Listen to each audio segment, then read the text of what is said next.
Three, two, one. Yang kedua yaitu bagaimana para penyerang berhasil melihat, mengambil, bahkan menghancurkan data ataupun informasi dari sebuah perusahaan. Lalu langkah atau teknologi apa yang bisa diterapkan untuk menghindari serangan tersebut? Yang pertama yaitu mengamankan jaringan. Seperti Anda ketahui, semakin canggihnya teknologi, maka cybercrime pun akan semakin tinggi pula.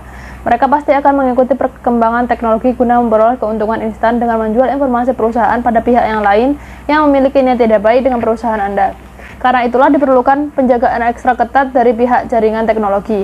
Apabila perusahaan Anda memiliki sistem jaringan nirkabel, maka pastikan Anda memiliki teknisi yang mampu mengamankan jaringan. Apabila hacker yang berperan pengalaman, pasti bisa memperoleh berbagai akses menuju jaringan dalam jangka waktu yang cepat. Semakin canggih hacker, maka data perusahaan akan langsung terbuka. Bahkan tanpa Anda sadari, pastikan perusahaan selalu mengunci router dan juga mengenkripsi seluruh informasi dari mata-mata. Bila perlu, selalu diberi password jaringan data komputer, dan bila perlu, cobalah untuk hidden seluruh sistem. Dengan menyembunyikan data, maka setidaknya Anda telah mencegah kejahatan dalam perusahaan Anda. Bila perlu, jangan ada orang lain yang mengakses komputer lain dengan sembarangan meskipun dalam satu perusahaan. Yang kedua yaitu memperhatikan phishing. Phishing merupakan salah satu teknik pencurian identitas yang paling umum. Cara ini akan memungkinkan para hacker mampu mengakses data atau informasi perusahaan dengan berpura-pura.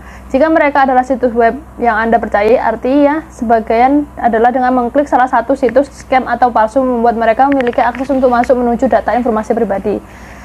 Ini jelas merugikan perusahaan ke depannya. Bahkan Anda dapat sadari situs palsu itu telah mengakses data sebanyak mungkin karena berperan sebagai situs Anda.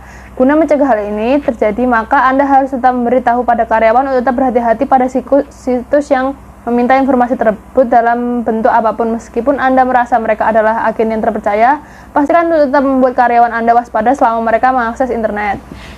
Nah, yang ketiga yaitu membackup data. Selalu backup data atau file perusahaan sesering mungkin yang Anda bisa. Sebagai contoh, apabila di kantor Anda terjadi pemadaman listrik mendadak ataupun koneksi internet yang hilang, seringkali membuat tugas maupun data informasi menjadi hilang.